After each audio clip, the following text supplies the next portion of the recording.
एक साधक हैं जिन्होंने जीवन भर नौकरी की, अपना कर्म किया, पूजा पाठ और ईश्वर भक्ति में लगे रहे।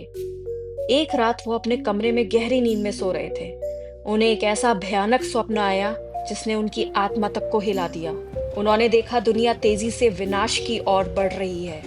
कहीं भयंकर युद्ध छिड़े हुए हैं, आसमान में आग बरस रही है, कहीं भूकंप से धरती फट रही है, कहीं प्रलय जैसी बाढ़ शहरों को बहाकर ले जा रही है।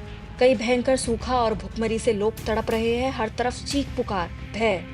लोग भाग रहे हैं लेकिन बचने का रास्ता कहीं नहीं दिखाई देता। इतना भयानक दृश्य देखकर वो अचानक घबराकर नींद से जाग जाते हैं। उनके चेहरे पर चिंता साफ दिखाई दे रही थी। तभी उनके शिष्य पूछते हैं, गुरुजी क्या हुआ, आप इतने परेशान क्यों हैं?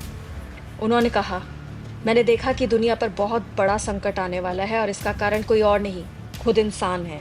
क्योंकि आज इंसान पाप और अधर्म से डूबता जा रहा है। लोग एक दूसरे के साथ धोखा, छल कपट कर रहे हैं। दूध में मिलावट, खाने में मिलावट, पैसों के लिए नकली दवाइयां बनाई जा रही हैं। कई जगह रिश्वत लेकर एडमिशन दिए जा रहे हैं। कुछ डॉक्टर झूठ बोलकर मरीजों से बार बार महंगे टेस्ट करवाते हैं ताकि पैसा कमा सके। खाने पीने की चीजों पर एक्सपायरी डेट तक बदल दी जाती है। इंसान सिर्फ अपने स्वार्थ के लिए दूसरों की जिंदगी के साथ खेल रहा है। वो कहते हैं, जब पाप अपनी सीमा पार कर देता है तब प्रकृति खुद न्याय करती है।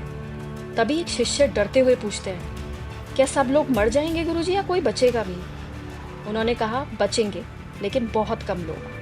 सिर्फ वही लोग बचेंगे जो ईमानदारी से अपना कर्म करते हैं, जो ईश्वर की सच्चे मन से भक्ति करते हैं, जो जरूरतमंदों की मदद करते हैं। और ये जरूरी नहीं कि वो किसी एक धर्म के हों। जो सच्चे हैं वही बचेंगे।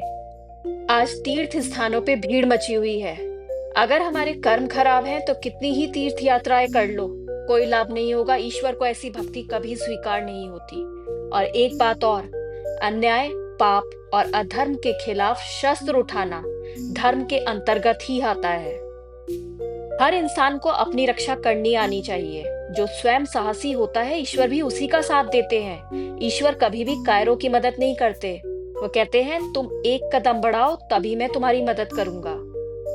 जब प्रकृति न्याय करेगी तो इस दुनिया में सिर्फ 10% लोग ही बचेंगे। वही लोग जो सच्चे, ईमानदार और धर्म के रास्ते पर चलने वाले होंगे।